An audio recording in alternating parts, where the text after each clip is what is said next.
इसके पहले वीडियो में हमने अर्थशास्त्र की प्रकृति के बारे में अध्ययन किया था। अब हम इस वीडियो के अंतर्गत हम अर्थशास्त्र के विभाग एवं उनके पारस्परिक संबंध के बारे में अध्ययन करेंगे। आधुनिक समाज के जटिल आर्थिक संगठन में मनुष्य की धन से संबंधित क्रियाओं को 4 भागों में विभाजित किया जा सकता है: उपभोग, उत्पादन, विनिमय तथा वितरण। अर्थशास्त्र के चारों परंपरागत विभागों के अतिरिक्त वर्तमान में आर्थिक क्रियाओं के अंतर्गत आधुनिक राज्यों की भूमिका भी महत्वपूर्ण हो गई है। अतः अर्थशास्त्र के 5वें विभाग के रूप में राजस्व का अध्ययन किया जाने लगा। सुविधा की दृष्टि से इन 5 विभागों का अलग अलग अध्ययन आवश्यक है, परंतु वास्तव में यह 5 विभाग एक दूसरे से संबंधित होते हैं। अतः इन विभागों एवं उनमें संबंध का हम यहाँ पर अध्ययन करेंगे। मतलब क्या होता है कि जो मनुष्य की जो धन संबंधित आवश्यकताएं होती है, मनुष्य की जो धन संबंधित क्रियाएं होती हैं, उनको 4 भागों में उपभोग, उत्पादन, विनिमय और वितरण। जब वस्तु का वह व्यक्ति उपभोग करेगा तभी उसकी उत्पादन की आवश्यकता होगी, और उसका उत्पादन किया मतलब उसका क्या करना पड़ेगा, विनिमय करना पड़ेगा। किस रूप में विनिमय करेंगे, मुद्रा में करेंगे या फिर किस अन्य वस्तु में उसका विनिमय करना होगा। ये विनिमय उसके बाद में उसका किस प्रकार व्यक्तियों को वितरित की जाएगी, इसके बारे में देखा जाता है। तो ये सभी ये जो अर्थशास्त्र के विभाग के अंतर्गत आते हैं।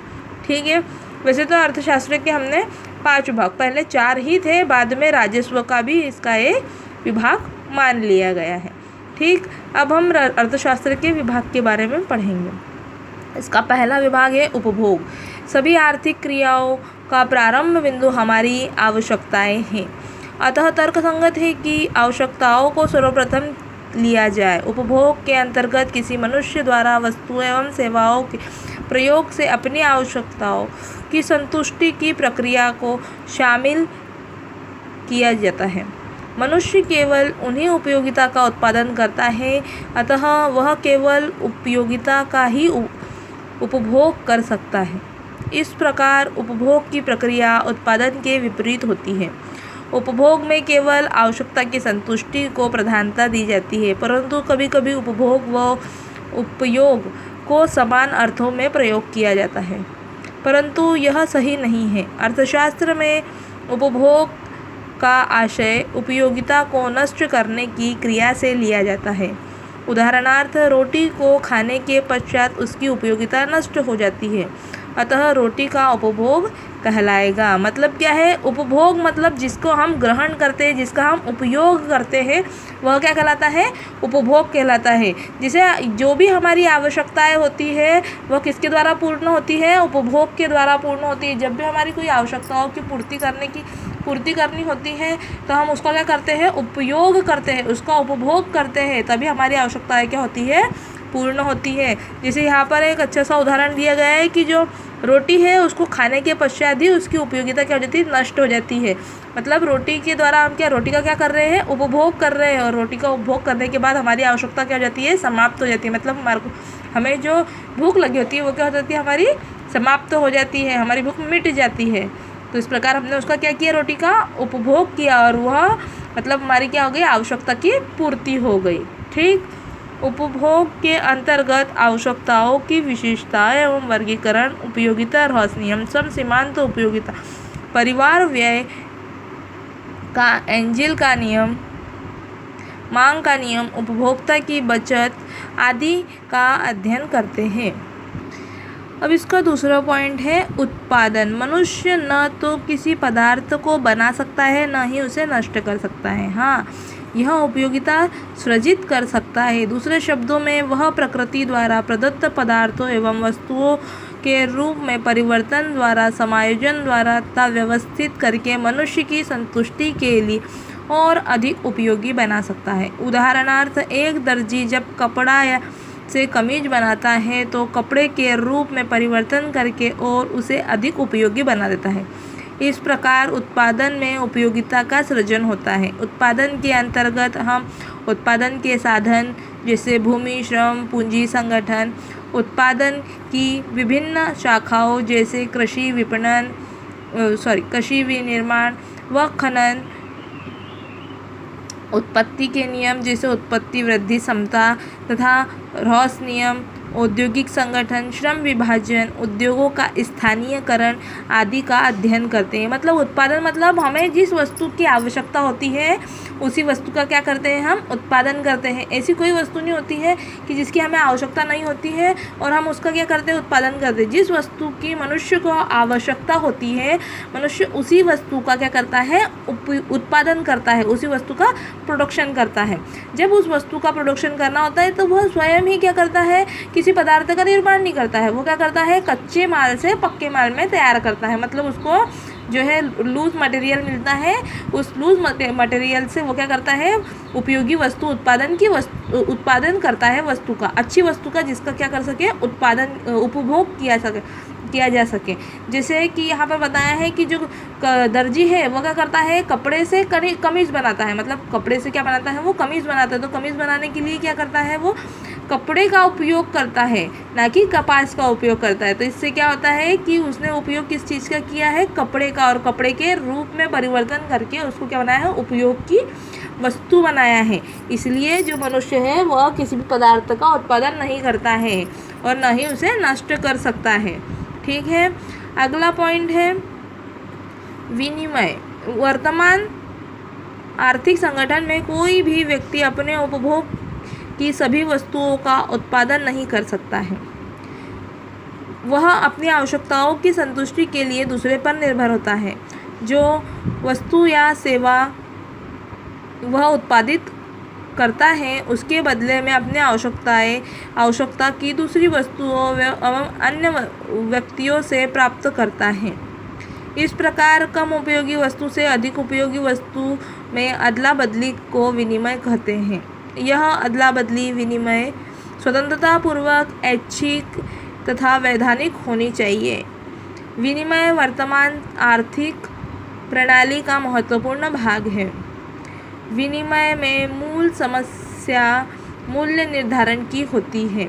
इसके अतिरिक्त मुद्रा, साख, बैंकिंग तथा व्यापार से संबंधित क्रियाओं का अध्ययन इसके अंतर्गत किया जाता है। मतलब विनिमय मतलब उसको हम एक बोलचाल की भाषा में बोल सकते हैं कि अदला बदली, एक्सचेंज, उसका मतलब होता है विनिमय।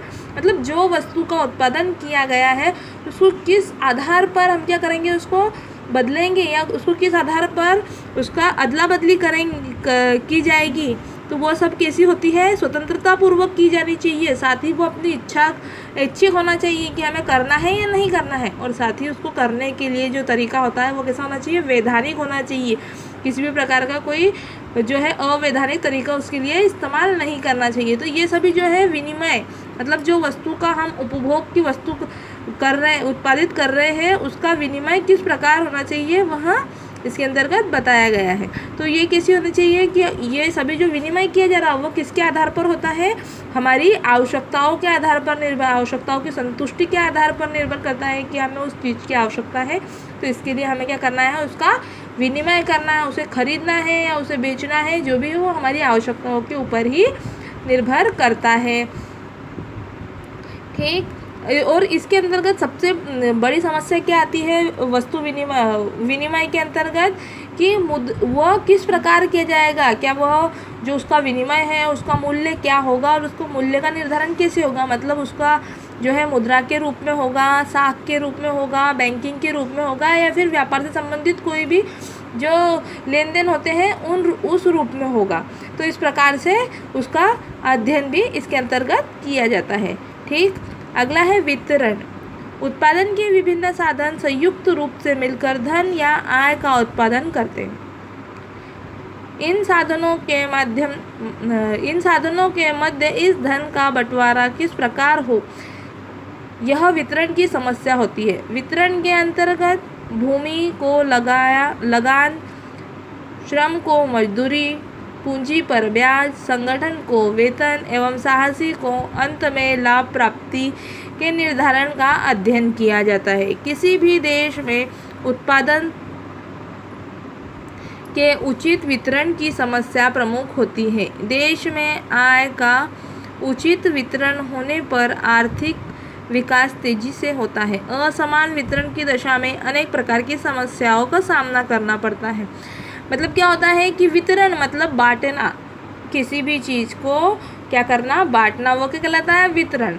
अब जब उत्पादन के साधन है तो उसमें जो आय निश्चित की जाती है, आय का उत्पादन किया जाता है जहाँ पर, तो उनके साधनों के मध्य उनका क्या किया जाता है, धन का बंटवारा। मतलब कोई भी अगर कंपनी है उसको स्टार्ट किया है तो वहाँ पर अगर प्रॉफिट कमाया जा रहा है, लाभ प्राप्त हो रहा है, तो उनको किस प्रकार से उस लाभ को क्या करना है, बांटना है, किस प्रकार से वो लाभ क्या हो, सभी लोगों में क्या होगा, वितरण किस प्रकार से करना है, उसकी समस्या क्या होती है, सभी कंपनी को, सभी जो व्यवसायी है उनके सामने आती हैं।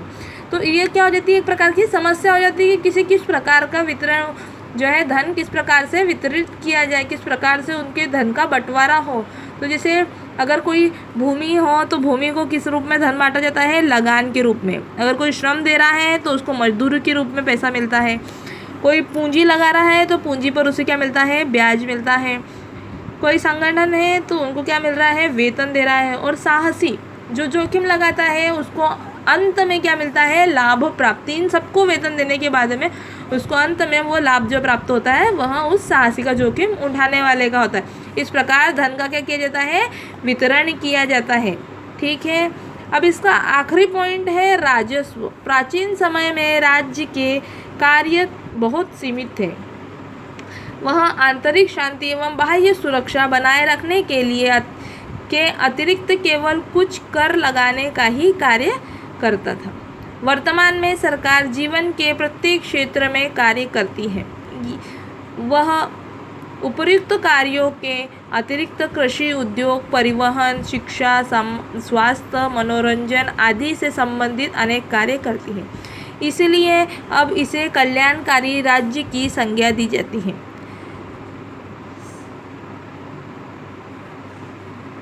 सरकारी राज्य के आय व व्यय समायोजन का अध्ययन किया जाता है। आय की तुलना में व्यय अधिक होने पर सार्वजनिक ऋण भी लिए जाते हैं। वर्तमान में आर्थिक स्थायित्व तथा वित्तीय प्रशासन का भी इसके अंतर्गत अध्ययन किया जाता है। इस प्रकार राज्य के अंतर्गत सार्वजनिक व्यय, सार्वजनिक आय, सार्वजनिक ऋण, आर्थिक स्थायित्व तथा वित्तीय प्रशासन जैसी अनेक समस्याओं का अध्ययन किया जाता है। मतलब राजस्व मतलब पहले क्या होता था कि जो राजा होता था वो प्राचीन समय में वही क्या करता था, अपने राज्य का कारभार चलाता था, वही अपने राज्य की देखरेख करता था और वही अपने राज्य के लिए क्या उपयोगी है और क्या अनुपयोगी वही सोचता था और वही उसके लिए कार्य करता था। लेकिन जो आधुनिक समय है, आधुनिक वर्तमान समय में सभी प्रकार के जो है कार्य जैसे कृषि, उद्योग, परिवहन, शिक्षा, स्वास्थ्य, मनोरंजन, ये सभी से जो है कार्य किए जाते हैं। ये सभी कार्य कौन से कार्य हो गए वर्तमान समय में, कल्याणकारी, क्योंकि इससे क्या होता है, मनुष्य का कल्याण होता है, इसीलिए ये सभी कार्य कल्याणकारी कार्य की दृष्टि के अंतर्गत आते हैं। अब ये कल्याणकारी कार्य जो है, इन सभी कार्यों को करने के लिए, उन सभी कार्यों को चलाने के लिए किसकी आवश्यकता पड़ती है, धन की आवश्यकता पड़ती है। और धन का किस प्रकार से क्या है उपयोग किया जा रहा है, उसको किस प्रकार से जो है कार्य में उसकी आवश्यकता किस प्रकार से हो रही है, उसका जो हिसाब लिया जाता है वो किसके द्वारा दिया जाता है, राजस्व विभाग द्वारा, प्रशासन द्वारा लिया जाता है। और यही क्या होती है, उसकी मुख्य समस्या होती है कि हमें किस जो क्षेत्र में है धन अधिक खर्च करना है, किस क्षेत्र में हमें धन की ज़्यादा मात्रा में आवश्यकता है। ये सभी जो सार्वजनिक व्यय, सार्वजनिक आय, सार्वजनिक ऋण, आर्थिक स्थायित्व, वित्तीय प्रशासन जैसी ये समस्याएं सभी जो है राजस्व विभाग द्वारा क्या की जाती है, हल की जाती है। ठीक है, ये सभी हमारे क्या हुए हैं, उत्पादन के जो विभाग हैं उनके विभाग, ये सभी हमारे अर्थशास्त्र के विभाग के अंतर्गत ये 5 विभाग आते हैं।